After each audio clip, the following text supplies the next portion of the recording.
Apparently, I've developed a reputation for two things. One of them is being grumpy, which I think is completely unfair. I mean, people remember the slaggings that I do of movies, but they forget the times that I embrace and love movies, which I think is just as important. The other is that I'm getting a reputation as being a Philistine, somebody who thinks that progress in the movie industry is a bad thing and we should all be looking backwards. This is specifically because I've been complaining about 3D for ages and saying that 3D is all flannel. However, quite excited by the idea of Tinto Brass doing a 3D Roman porno epic. I mean, that can only be a good thing. But this gripe has continued into me complaining about digimated, kids' animations rather than good old hand-drawn 2D stuff. Well, I have to say that on that front, the news looks good. I worried for a while that what was going to happen with the rise of digital animation was that old hand-drawn was going to get knocked to one side. It was going to get forgotten about. It was somehow going to get swept away. I don't have anything against digimation as such, but it's not everything. And there was a while when there were stories about people going through Disney and turning off the light boxes and we weren't going to see any more hand-drawn anymore, and it was a terrible thing. Well, as you probably know, in the recent Oscar nominations, in the Best Animated Film category, we had nominations for films like Up, which is a 3D digimation.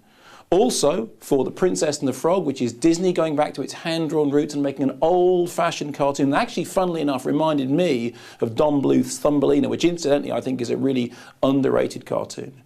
And then the Fantastic Mr. Fox, which I don't like as a film at all, but it's stop motion and it looks like stop motion. I mean, it's a really sort of interesting textural film visually. I think as far as the dialogue and everything else is concerned, it's all over the place. But there you have hand-drawn 2D, 3D digimation and stop motion all going neck and neck in the animated films category. And now we have Ponyo, which is the new animation from Miyazaki.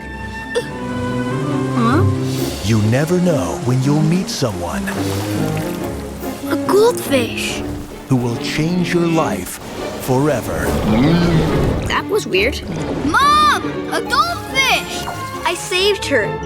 She sure is pretty. Don't worry, I'll take good care of you. I think I'll call her Ponyo.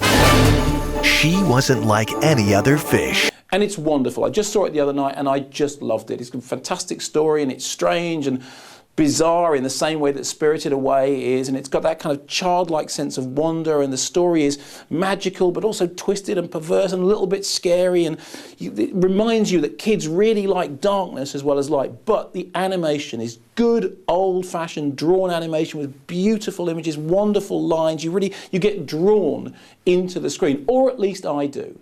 But what's important is this: I'm not saying this is somehow better than digital animation. I still think that the original Toy Story is one of the best animations I've ever seen. I'm not looking forward to Toy Story 3D, but I do think that Toy Story itself was brilliant. I have nothing against digital animation, but how terrific that we have, in 2010, stop motion animation, hand-drawn animation, digital animation, 2D and 3D animation, all thriving, all living together, all coexisting and demonstrating that there is not one single form that will trample all over the others. If only the rest of the movie business could be as democratic and even-handed. Once again, animation shows us the internationalism, the diversity, the artistic capability that film has.